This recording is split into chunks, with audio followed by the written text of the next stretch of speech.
Eric Braeden is one of the most recognized actors in the world. He has played Victor Newman for more than 30 years on The Young and the Restless. Yeah, Braeden will be featured in a TV special this weekend called Inside the LA Auto Show here on KCAL9. Now here's a look at some of his work on the CBS daytime drama. And you, Mr. Newman, were you just checking in on her as well? No, I had received a call from someone on the athletic club staff saying that there had been an incident. An incident that you caused.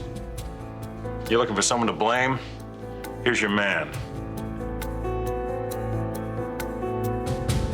Eric Braeden has played Victor Newman since 1980. I started watching not too long after that.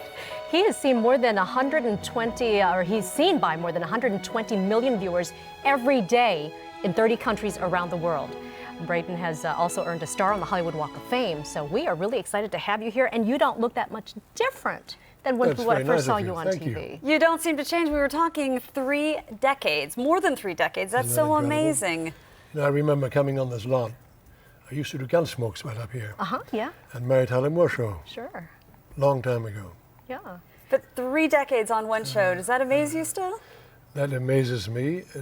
What amazes me is that one forgets the 3 decades, 30 years. Yeah. As if it was yesterday, really. Right. And how lucky one is to have been working all that time, you know. Very lucky. Now, considering that 90% of most actors are unemployed. Been very lucky. Yeah. Now, I saw you walking in here, and you just had some kind of operation, surgery? I had hip surgery. Resurfacing. In hip replacement, they cut this off and drive in a shaft here, and then a titanium head. In this case, they kept the head, and they just put a chromium cobalt plate on top, and one in here. So the rehab with that surgery is longer than with hip replacement, because they need to cut some muscles to get at the femur head. So how are you feeling? Feeling wonderful, feeling great. Great. Ready to rock and roll. Speaking of the car show, the auto show, you're pretty big into cars? Wonderful. I love cars. That's when the little boy comes out, you know. Love it. I mean, I saw obviously the Mercedes and BMWs and Cadillacs and Audis and some other wonderful cars. The Japanese have some very good cars. Porsche obviously does. And I'm very happy about GM and Ford, that they're doing well again. Very happy about that.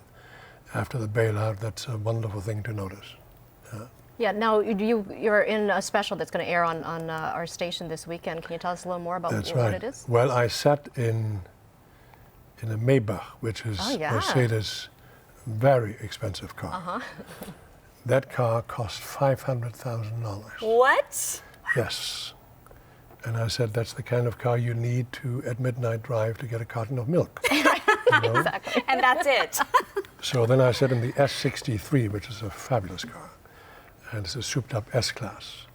So, yeah. I love the car show. We'll be able to see that. In fact, you can watch Inside the LA Auto Show this weekend. It airs Saturday night at 6 right here on KCAL9. And if you miss it, we're going to re-air it again at Sunday, 6 p.m. on our sister station, CBS 2. Now, I know you also just got done with another project, a film. Can you tell us about that?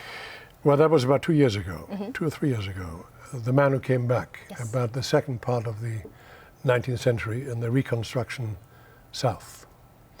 And when slavery nominally had ended, but it really hadn't ended. Economically, they perpetuated slavery. And it's with George Kennedy and Armand Asante and Billy Zane and Sean Young and Carol Alt and some very good actors. So had great fun doing it. Called The Man Who Came Back. And it's on video now, is it? It is on, I assume, you can download it on whatever, I forget. Now, I have a question back to cars a little bit. Do you remember your first car? My first car was from my future father-in-law. It was an old Oldsmobile, I think. That was the first car I bought. Yeah. And then... Not the $500,000 Mercedes? No, not the $500,000 Mercedes. Then after that, I had a right-hand drive Bentley. And I picked my son up, my wife and I picked my son up from the hospital when he was born in an old right-hand drive Bentley. Now, with the emergence of, or not the emergence, but the growing popularity of electric cars and such, I mean, what do you think about the electric cars and the hybrids we have out there? I think it's wonderful. I think it's overdue. I think car companies for a long time intentionally made ugly-looking electric cars so no one would buy them. I think Toyota, the Prius, has proven people wrong. And once Mercedes and BMW and those guys really start with good-looking electric cars that go from 0 to 60 in 5 seconds or less, a lot of people will buy. Trust me. Well, we love your work. We love Thank your you. work, and we I watch appreciate you it. every single day. So, Thank you so much for being here. Thank you for having me. And in fact, you Appreciate can watch him this weekend.